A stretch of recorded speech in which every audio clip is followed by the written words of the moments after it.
Je voudrais vous faire écouter la déclaration de Volodymyr Zelensky. Elle est tombée il y a seulement quelques heures. C'est vrai que la présence des Nord-Coréens inquiète de plus en plus ces dernières semaines. Et là, visiblement, le président ukrainien a de nouvelles informations sur les pertes dans les rangs des Nord-Coréens. Écoutez ce qu'il disait il y a quelques heures dans son allocution quotidienne. Il y a déjà plus de 3000 soldats nord-coréens blessés ou tués dans la région de Koursk. La Russie se contente de les éliminer par des assauts. Aucune personne normale sur Terre ne peut répondre à la question de savoir pourquoi les Coréens devraient se battre pour Poutine. Et malheureusement, le monde ne fait presque rien pour contrer la collaboration criminelle entre la Russie et la Corée du Nord. Xavier, on rappelle que ces Nord-Coréens se battraient dans la région de Koursk. On a encore du mal à avoir beaucoup d'informations, c'est compliqué. On recoupe tout grâce aux informations des Sud-Coréens, des Américains, des Ukrainiens. On sait que les pertes se comptaient par centaines. Là, on parle de milliers de pertes. Oui, alors, pour être très clair, on sait, notamment par les informations américaines, confirmées et recoupées, qu'il y aurait 10 000 au moins combattants nord-coréens. Alors les chiffres de pertes annoncés par Volodymyr Zelensky, alors pertes c'est mort au combat, blessés hors de combat.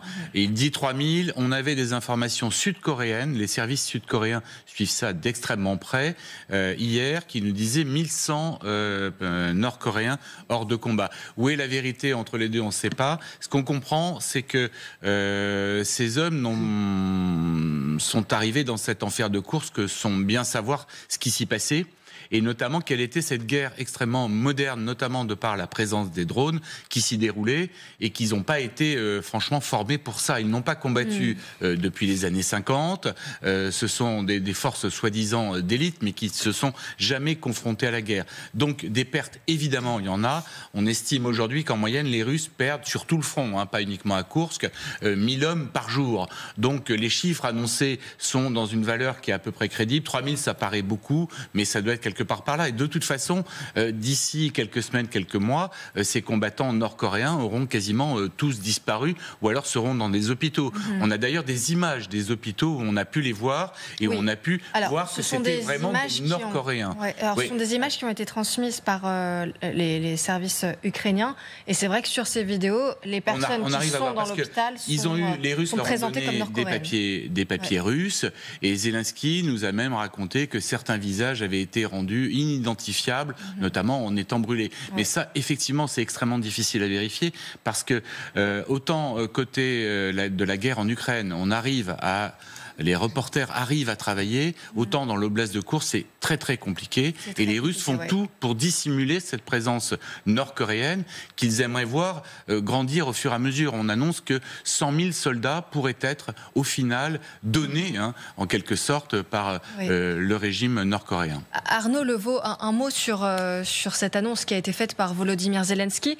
Est-ce que c'était prévisible finalement qu'il y ait autant de pertes du côté des Nord-Coréens? Parce que si l'on en croit le président Zelensky, ça veut dire qu'il y a un tiers de cette armée nord-coréenne qui a été décimée ou en tout cas mise hors de combat. Alors ça, ce sont les chiffres ukrainiens. Les Sud-Coréens sont quand même beaucoup plus limités dans l'analyse. On parle de quelques centaines de pertes. Cela étant, c'est pas véritablement surprenant puisque les Nord-Coréens sont là pour apprendre. Et on se rappelle aussi le début des opérations russes en Ukraine où il y a eu énormément de pertes. Et, ils ont été dans une ligne d'apprentissage assez sévère. Et c'est le cas aujourd'hui des Nord-Coréens qui sont confrontés à un nouveau type de combat, notamment face à des drones auxquels ils n'ont pas l'habitude de se protéger et de combattre, mais ils sont là aujourd'hui pour apprendre et le nombre de pertes, quelques centaines, quelques milliers, ce n'est pas grand-chose au vu des chiffres de combat de l'armée nord-coréenne. Général Chauvency, je voudrais vous faire réagir sur ces images qui nous parvenaient déjà il y a quelques jours où les Ukrainiens identifiaient ces soldats comme des Nord-Coréens. Alors, très compliqué puisque sur des images de drones, c'est compliqué de connaître la nationalité des soldats. En revanche, ce que l'on constatait sur ces images, voilà, celle-ci, avec ces drones ukrainiens, on voyait en tout cas que ces soldats-là étaient utilisés comme de la chair à canon. Et on est d'accord qu'ils n'ont aucune chance là. Ils n'ont aucune chance parce que la guerre a un petit peu changé, on le lit tous les jours. Là, on a des drones qui frappent individuellement le combattant. Donc, en fait, il n'y a aucune chance.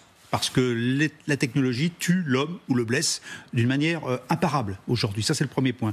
Deuxième point, vous voyez bien le terrain tel qu'il est.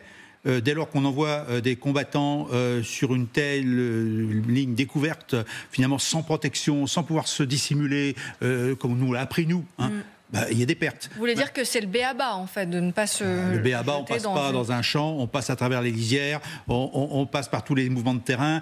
Donc on a l'impression de voir les images de la Première Guerre mondiale, où on envoie des vagues de soldats se faire finalement tuer pour essayer de prendre une tranchée. C'est un petit peu cela. Donc c'est des images qu'on nous présente là. Maintenant, pour revenir aux pertes, je rebondirai sur le même argument qui a été dit il y a quelques instants.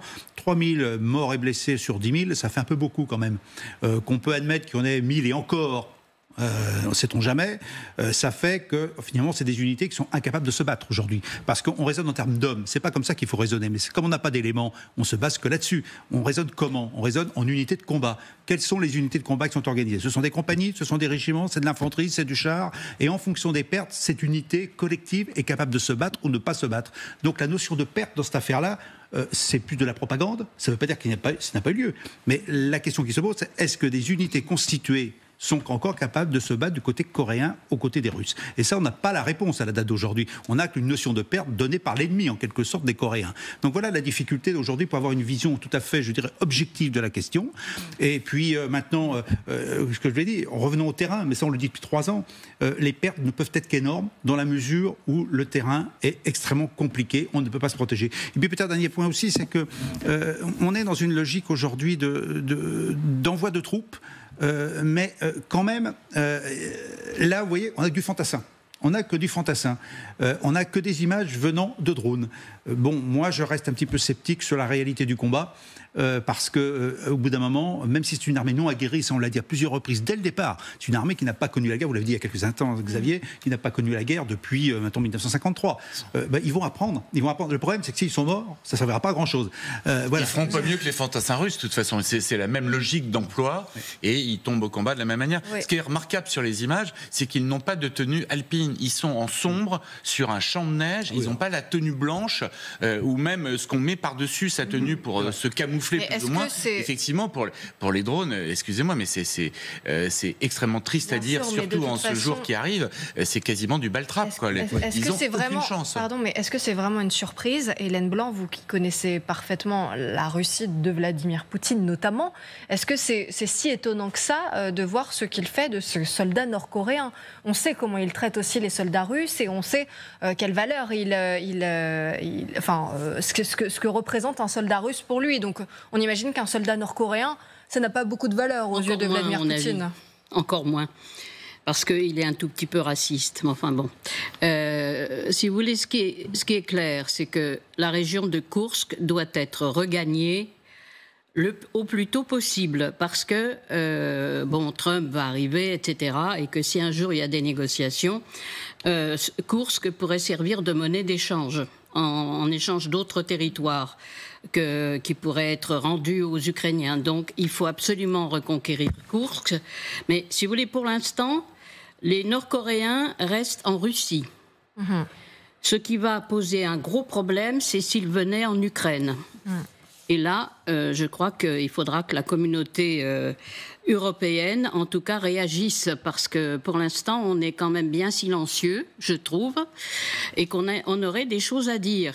Oui. Maintenant, les Américains ont quand même donné le feu vert pour aller frapper directement le territoire russe avec des missiles. Et je crois la France, l'Angleterre, l'Allemagne, je suis pas sûre. L'Allemagne, pas du tout. Non, pas du tout. Enfin bon, il y a quelques pays. C'est sûr que non, mais le Royaume-Uni et la France, en effet, avec les suite à l'arrivée notamment des soldats nord-coréens pour les Américains, c'est ça qui a un peu débloqué la situation. C'est ça qui a fait réagir pour l'utilisation des attaques MS sur. Vous avez raison, mais Arnaud Levaux, qu'est-ce que ça changerait? Je rebondis sur ce que nous disait Hélène Blanc. Qu'est-ce que ça changerait si finalement ces soldats nord-coréens venaient se battre sur le territoire ukrainien?